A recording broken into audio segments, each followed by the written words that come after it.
everybody. I believe with all my heart that the only way to live victoriously in this life is to be vitally connected to the Lord and to stay in His Word at all times.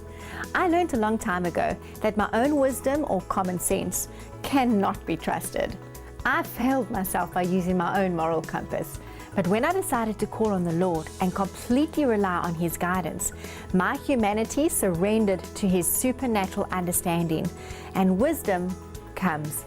And with that wisdom comes life and victory. In Psalm 14, it clearly differentiates between those who choose to act and live by God's wisdom and those who rely on their own.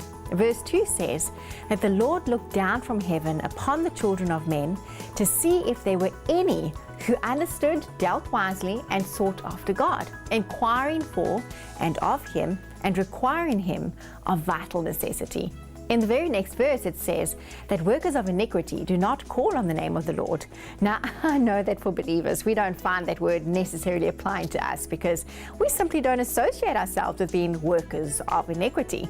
But if we think carefully about that, there may be times where our mouths confess that we love and live for God, but in our minds or private actions, we do something else. We sin a little here or there, thinking it means nothing or it has very little consequence. We gossip a little here or hold a grudge against someone there, ignoring what we know the Word tells us not to do. The first verse of Psalm 14 says that the fool says in his heart, there is no God, and is corrupt. Now, did you know that ignoring God's Word when it suits us is linked to the corruption that this verse speaks of? Choosing to speak like a child of God, but deliberately going against what we know His will is, it makes us fools. By our actions, we are saying there is no God but me in this instance. So by choosing to please ourselves and ignore what we know God's will is really working iniquity. And acting that way corrupts our minds and our bodies, even though our spirits are born again.